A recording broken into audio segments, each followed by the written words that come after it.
So like back in Boston, like here's in my mind the evolution, like because we lived together briefly at Bill Wilson's house. It was me and you and Dave Cross. I was on the couch. Wasn't that briefly? It was like 2 or 3 years. It was. I would say that you we lived you together. lived there, yeah.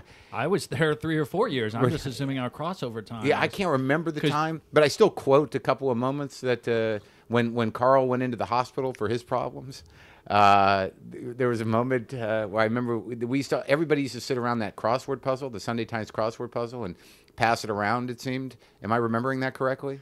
Well, you know, I mean, to ask me to remember shit, I mean, I always had, you know, like a 12-pack in me at a minimum. At that time, yeah. So, like, I remember walking in and just asking, you know, like, is Carl ever going to get out of the hospital? And you looked up from the crossword puzzle and said, only if Chief can lift the sink. Did I say that? The days when I was witty. But it stands out in my mind. There are jokes of yours that stand out in my mind. Thank you. You had a way of delivering in a succinct sort of a dark sensibility that I fucking always loved. There was that time where we were up at night and we were wasted and we were caught. That time. Yeah. But this particular time, you and I decided to snort Vivarin, and Bill Wilson walked in on this horrendous ritual of you and I with our That wasn't late at night. That I remember. I'm going to tell you. Yeah.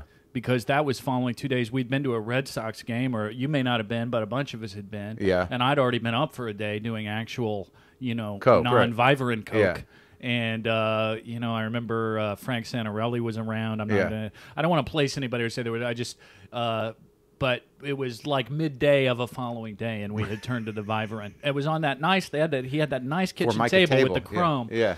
God, you know, stuff I would have pinched. I probably just died with that apartment. You know, I went there. I cleaned out some like old shit, like, you know, maybe a couple old board games and all these film magazines of yours. You know. Yeah. What happened to those?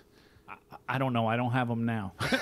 You know, I took them to one place, but then they didn't make it to the next. Maybe the game store in Calgary, Alberta. I don't even. Who knows what shit they have. We should make a trip out there because I took those from my grandmother's neighbor was a film freak, and there was all those great old like Cahiers de Cinemas and all kinds of weird fucking magazines. To show the actual difference between me and you, while like you know, there's many differences, but just to point out one, I think it's a certain like maturity, whatever. Why you're interviewing me and I'm sitting here as a loser with like limping around with a bad ankle, and you're accomplishing something is you had those. You comment on the film. There was all kinds of great film stuff. I just took it because there were so many like naked women in them, you know, because it was European cinema. And I was like, you know, well, I mean, I'm always afraid that I won't have something to jack off to. You know what I mean? So that I do kind of hoard. I mean, and there was probably so much free porn available to me, you know. So like, and I'm a film buff. You know what I mean? You could see like, but you know, I took them. You know, you took them for at least a reason of like bordering on bettering yourself. But I'm telling you, you know, I just like this I am curious yellow feel that the whole thing had. Yeah. Lock the gate!